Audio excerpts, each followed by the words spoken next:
Good morning, everyone. It is Thursday, the 5th of September, 2024. It's 9 a.m., which means it's time, once again, for the Mindful Moment. I'm Dr. Jonathan Zenz. I'm the Senior Minister here at Unity of Tucson. Of course, as I say every single time and every time I see you, Unity of Tucson is an inclusive and loving spiritual center right here in Tucson, Arizona.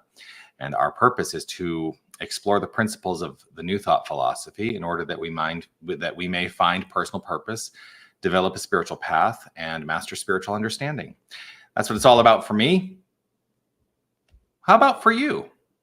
What is unity for you? What does Unity of Tucson mean for you? What do you feel Unity's purpose is, and is it fulfilling that purpose? Interesting question. I've never really thought to ask that of you before, but I would love to hear your thoughts.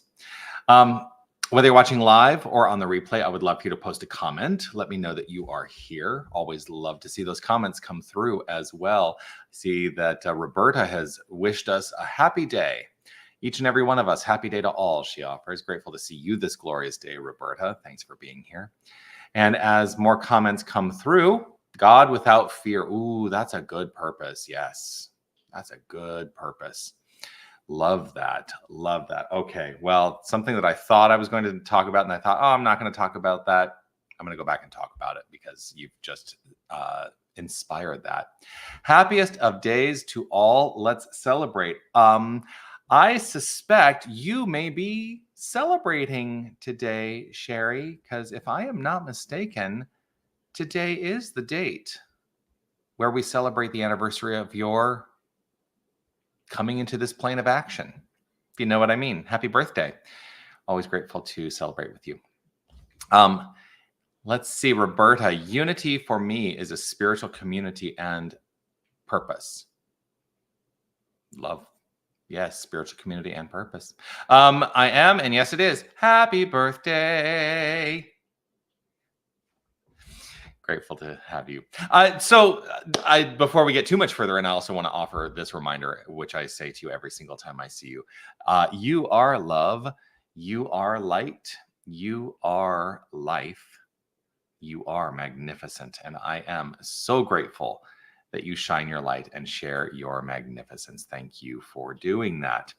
Okay, so here's what, there's a message coming to you, Sherry, from Cindy. Happy birthday, bright light. Yes, indeed. A bright light, indeed.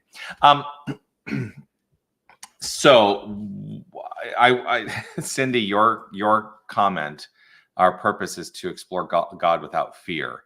Oh, yeah.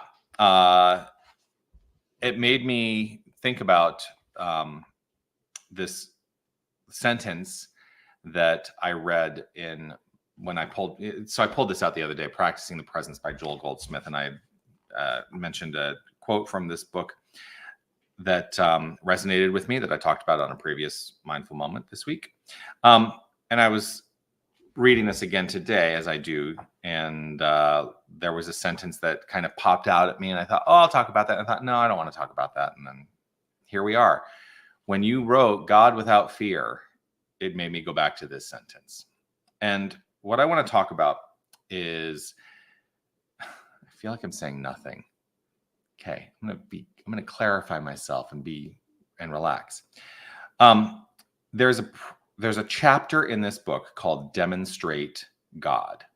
Now, what is it that we are demonstrating? What is it? What is the call to demonstration? And what is demonstration? Demonstration is like the expression. How do we express and bring into the realm of our experience the infinite reality? So there's a couple things here. We teach God differently than many traditions. Most traditions, I would say. Most traditions teach deity that is a being out there somewhere. You know, I think many of us consider that when we hear the word God, we think of, because this is kind of what I was taught as a child, that God is, this old man sitting on a cloud with a long white beard who is watching us, has control over us, is manipulating all the aspects of living. And that for us to live our best lives, we have to supplicate to that. That's not what we teach in the New Thought philosophy at all. And this is a really challenging construct, because people, if you still have in your heart and mind the idea that God is a being, then what I'm about to say will make absolutely no sense. And that is, what we teach in New Thought is that God is principle. What do I mean by that? God is the principle of creation. God is the energy of creation. God is the energetic field from which all things spring forth, and everything that exists is the expression of that principle. So God is not a being. And I also like to say God is beingness. It is the innate beingness that we all are. So how do you reconcile that in terms of, living our lives? Well, what that does for me is it is a reminder to me that if I take that as my belief about what God is, then I can't be separate from that, because I am part of the infinite wholeness. I am part of that beingness. I am part of that principle. And everything that is flowing forth as me is that principle in expression, which then brings me back to practicing the presence. Being the presence, not supplicating or worshiping a presence out there. We are practicing being the presence. So in this chapter where he's writing, the whole chapter is Demonstrate God, which is demonstrating the principle in our own lives. He wrote this. He wrote, a spiritual God cannot be brought down to a material concept of life. So what I take in that is the idea that if God is this principle, this spiritual energy, that we cannot limit it by material concepts on this plane of action. It is beyond that. Because if it's infinite, it's got to be inclusive of all possibility, all, we talk about the universe, but, then there's all the speculation in science that there's a multiverse. Well, what's beyond the multiverse? Well, that all is part of this thing called God. And so the encouragement he writes for us is to let us lift ourselves above the material concept of life into God, which is to alleviate ourselves of the notion that our circumstances, our experiences have any bearing on the truth of our being. And so tomorrow, when I'm on the rant with Reverend Steph Saint Amand, we're going to talk about kind of these notions and the idea of oneness, because a question got brought up on Mindful Moment, and I decided I wanted to talk about it in conversation with Steph tomorrow.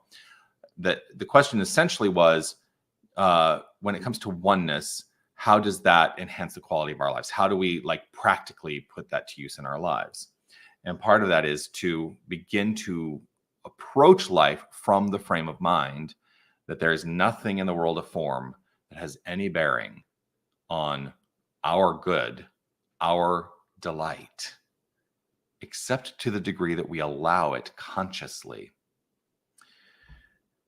I love this sentence, though, because this is a sentence that invites me to relax. And the sentence that he wrote after that is this: to seek God without a purpose is the ultimate of spiritual realization. I think we spend way too much time trying to get from God. And so to seek God without a purpose is the ultimate of spiritual realization. To me, what that is inviting us into is, let us just live the principle in full faith and trust and see how it unfolds. Jeannie, I'm here along with some workmen replacing a window. Whole different energy in my home today. Safety, relax, demonstrate God. Perfect. Yes. Seeking God without a purpose is the ultimate of spiritual realization.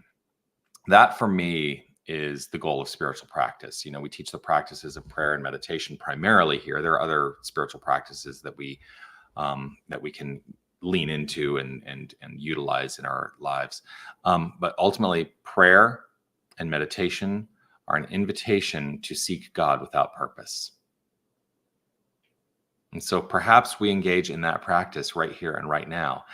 I'm going to encourage us all to relax right where we are as we step into the practice of affirmative prayer, not seeking God with a purpose, but opening up to ultimate spiritual realization, realizing we are the power and the presence. Simply allowing ourselves to relax. If it's safe and comfortable, feel free to close your eyes. I choose to close my eyes. As I close my eyes to the outer world, I am opened to the inner world. The inner resource, the seat of all that flows forth into the outer. The realm of thought, belief, feeling, the realm of consciousness itself, the realm of the intimate and the infinite. For we are each intimately expressing the infinite.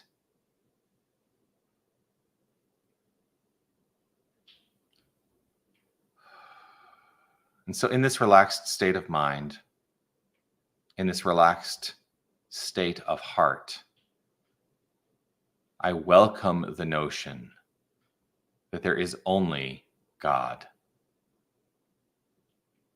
There is only this creative principle. There is only this creative energy. There is nothing else that exists.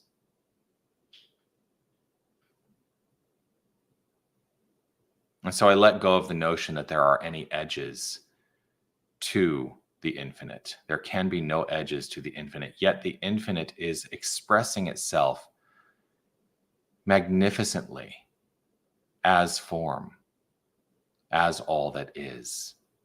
And so while I perceive edges in the relative, I know that in the absolute, there are no edges.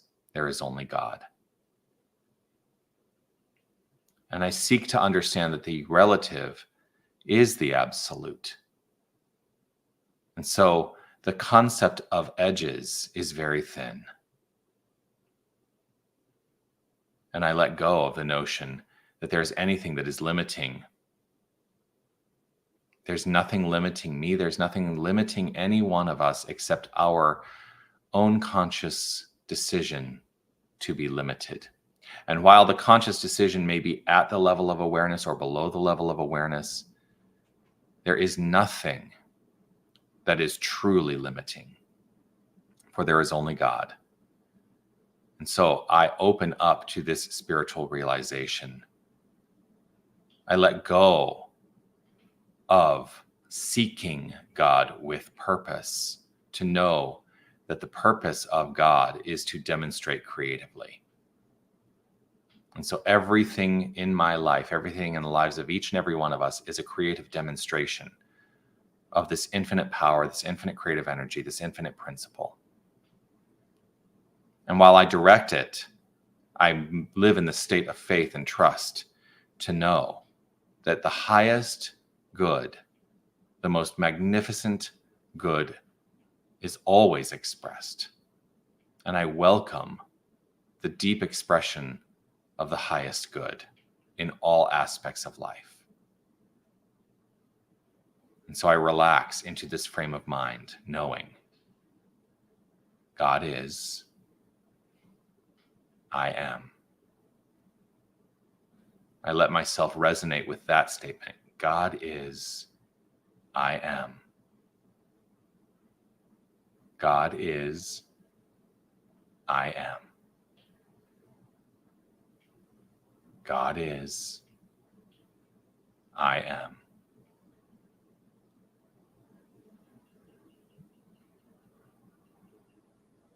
And so with a breath of gratitude and appreciation, and a welling up and overflowing of that gratitude and appreciation, I simply let this be. I trust the word spoken demonstrates perfectly, and what it demonstrates is God. So I simply relax and trust in the outflow of this inflow of love. And I affirm it by saying, and so it is.